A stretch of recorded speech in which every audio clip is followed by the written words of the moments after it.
Professor, e aproveitando agora, acho que nós já podemos começar a introduzir as 5 provas da existência de Deus, mas antes eu só gostaria de saber a opinião do senhor de por que cresce tanto atualmente o número de descrentes. E se você acha que o tomismo é um antídoto contra esse neoateísmo. Olha, é e não é. É em si, tá certo? Como eu disse, eu mesmo, não é que eu tenha deixado o ateísmo por causa do tomismo, mas que o tomismo contribuiu grandemente para isto, sobretudo para fixar a fé, sem dúvida alguma. Como dizia um filósofo francês católico, belga, Marcel Descartes, a fé é infundida no vaso, no recipiente que é a nossa razão, o nosso intelecto. Se nossa razão, que é um vaso, um recipiente, se ele está fendido, rachado por más doutrinas, a fé tenderá a escorrer por essas fendas, por essas rachaduras. Por isso é que é necessário ter uma boa doutrina, sobretudo no mundo atual, para que a fé não se perca. Hoje, sobretudo, quando a fé é atacada de todos os lados, né, na escola, na televisão, no livro, no cinema, em todas as partes, quando a fé é atacada, é necessário solidificar este vaso em que a fé é infundida. Isto por um lado. Por outro lado, não creio, apenas não creio, mas eu não sou profeta, não tenho bola de cristal, não tenho nada, creio que a marcha do mundo é irreversível. Tá? Eu não creio na recristianização do mundo, pelo menos até o famoso anticristo, pelo menos. Tá? Então, creio que seja irreversível. A revolução ela é camaleônica, né? Ela começa sendo a Revolução Liberal, passa a Revolução Comunista, hoje é a Revolução Woke, né? A revolução que eu chamo sado-libertina. As várias faces da Revolução venceram e isso é irreversível.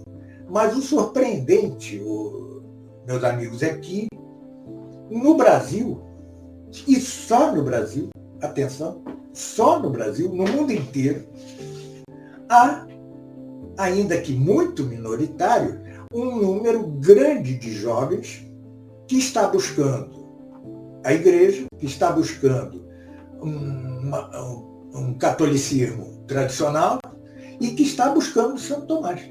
Né? Esses meus cursos não teriam sobrevivido em outro país, tenho certeza.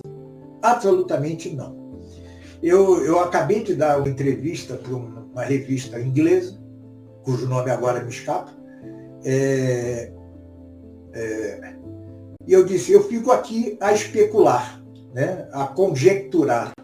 O que será isso? Será aquele sonho de João Bosco, de São João Bosco, né, que o Brasil teria isso ou aquilo?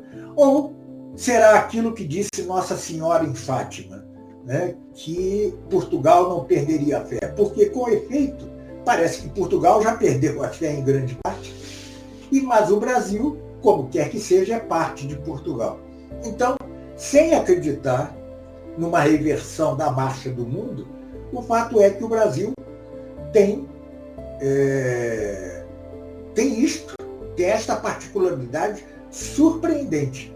A juventude hoje está firmemente tendente ao tomismo. Não a juventude como um todo, entenda-se bem, uma parcela da juventude, mas que é significativa se se compara com o resto do mundo.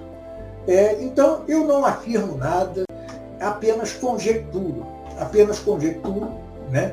Não tenho certeza, nós não podemos saber com certeza nada com respeito ao futuro. Vocês vão aprender isso na escola tomista. Os futuros contingentes, né, são da alçada de Deus, então somente Deus pode conhecer os futuros contingentes. Nós não podemos conhecê-los, a não ser que Deus nos dê a luz da profecia. Ele nunca me deu tal luz. O fato é que aqui no Brasil há algo surpreendente. Minha esposa é estrangeira e ela viveu na Europa há muito tempo e ela sempre disse que nunca viu nada como o Brasil, né? E, de fato, assim é. Por exemplo, o Padre Caldeirão, ele é muito mais conhecido no Brasil que em qualquer outra parte do mundo, incluindo seu país natal, que é a Argentina. Nossa. Então esse é um fato, tá certo? É um fato. O que é que isto significa? Não sei, não podemos senão conjecturar, especular, né? E nada mais que isso. Mas o fato é este, ou seja, meus cursos não teriam subsistido em outro lugar do mundo. Professor, bom, eu assino embaixo o que o senhor disse, e eu acho que o Felipe vai concordar comigo. Hoje em dia a gente vê cada vez mais jovens como nós, tanto eu quanto ele. Eu tenho 23 anos e ele possui 22 anos, e nós vimos realmente jovens acordando para a tradição católica, para a missa tradicional e por fim, para o tomismo. Realmente é um renascimento, né, católico no Brasil. No Brasil. Pode crer que é no Brasil. Isso não existe em nenhuma outra parte nesta dimensão, entendeu? Às vezes até existe. Por exemplo, o catolicismo tradicional tem certo peso nos Estados Unidos, na França, mas isso desligado do tomismo. O tomismo não entra, entende? Este acréscimo de tomismo, que é muito salutar, é uma coisa da juventude brasileira, de uma parcela da juventude brasileira, claro. Tá? Eu sempre disse o seguinte: por que na minha época tantos jovens aderiam ao marxismo? É que o marxismo, com todos os seus defeitos, e o sabemos perfeitamente, ele dá uma visão de mundo com certa coerência, tá? E dá uma perspectiva materialista, óbvio, cujo horizonte é a tumba debaixo da terra e ser comida de vermes. Mas o fato é que dá um projeto. Então, os jovens que são sedentos disso, são sedentos de uma finalidade, são sedentos de saber, de entender o mundo, aderiam ao marxismo porque ele lhes dava isso. O marxismo é hoje algo caduco, tá certo? E no Brasil, apenas no Brasil, o tomismo vem cumprindo esta função. Quando eu comecei a divulgar o tomismo, não sozinho, era eu, Sidney Silveira e outros, quando nós começamos, era ínfimo o interesse aqui no Brasil. Ínfimo. Asseguro-lhes que era ínfimo. Hoje em dia, surpreendentemente, a coisa cresceu a um ponto que vai muito além de nosso próprio alcance, de meu próprio alcance, vai muito além.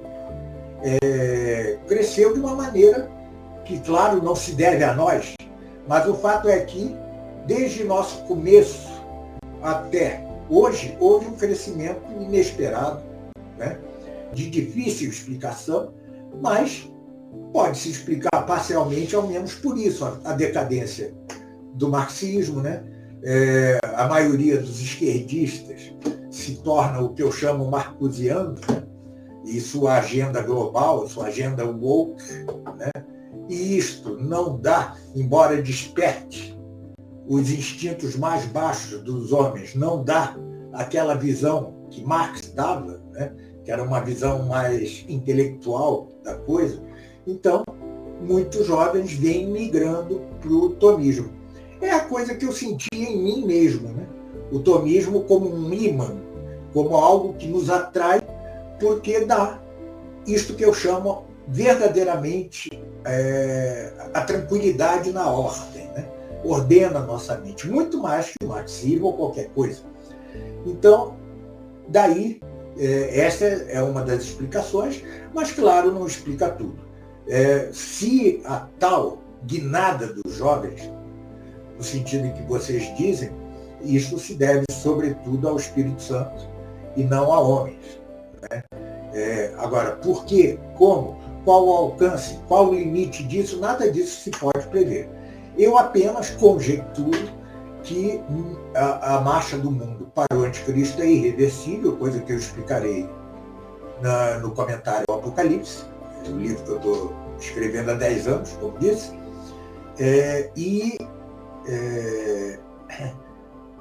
acho, mas apenas acho, é apenas uma opinião provável, não tenho certeza, não tem nada, parece que não reverte, né? Outra coisa, depois do anticristo, aí é outra discussão, né? Que eu também travo no livro, mas não vou antecipar aqui, que não é o nosso assunto.